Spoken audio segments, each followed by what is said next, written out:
ትልቅ ኃላፊነትን ወስደዋል። የ70 ሚሊዮን ህዝብን ሙስሊም ህዝብን ኃላፊነት ተሸክመዋል። ዱዓ ልናደርግላቸው ይገባል። በሩቅ ምናደርግላቸው ዱዓ አላህ ዘንድ እስትጃባ ነው። ሐሰኑል በስሪ አንድ አባባል አላቸው። አሊያም ኢማም አሕመድ እኔ ይላሉ፣ ልብ በሉ፣ እኔ አላህ የሚቀበላት አንዲት ዱዓ ብትኖረኝ ለማን አረጋታለሁ?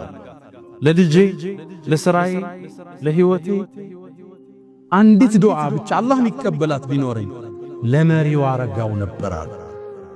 ለጠቅላይ ሚኒስትሩ ለፕሬዝዳንቱ አረጋው ነበር። ለምን አሏቸው?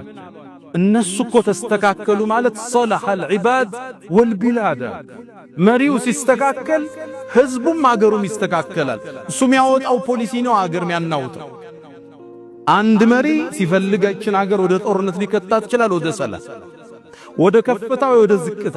እሱን አላህ እንዲያሳውቀው እንዲመራው ኢልሃም እንዲያደርገው ዱዓ ምናደርገው ለመሪ ነው። ለመጅሊስ መሪ እንዳይመስላችሁ፣ ለሀገሪቱ ነው። አንድ ወዳጅ አለ፣ አሁን ዑምራ ነበረ። አንደኛውም ጠዋፍ አለኝ ለጠቅላይ ሚኒስትሩ፣ ለሚኒስትሮቹ፣ ለመጅሊስ ነው ያረኩታል። ለምን አልኩት? በቃ እነሱ ከተስተካከለ ኢትዮጵያ ተስተካከለች። ዱዓም ይባላል። ስጁድ ላይ ስንሆን፣ ዑምራ ላይ ስንሆን፣ ቁርአን ስናፈት እጅ አንስተን ከምንወቅሳቸው ከምንሰድባቸው ዱዓ ይሻላል።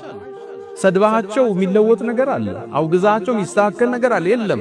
የሙእሚን አቋም ዱዓ ነው። አላህ ሆይ አስተካክላቸው፣ ቅኑን መንገድ ጠቁማቸው፣ ወደ ሰላም ምራቸው፣ ሀገሪቱን አረጋጋት፣ መስጂዶችን አረጋጋው፣ የሙስሊሙን አንድነት አምጣልን። ዱዓ ይፈልጋል። ለናንተ አንድ ኢስቲጃባ ያለው ዱዓ ቢሰጣችሁ ዱዓችሁ ምን ይሆን ነበር? ሐሰኑል በስሪ አላህ የሚቀበላት አንዲት ዱዓ ብትኖረኝ ለመሪው ነው ማረጋ። ተስተካከላ ሹፌሩ ነው። ለኛ ሁለተኛው ወሲያ ዱዓ እናድርግላቸው የሚለውን ወሲያ ለመስጠት ነው።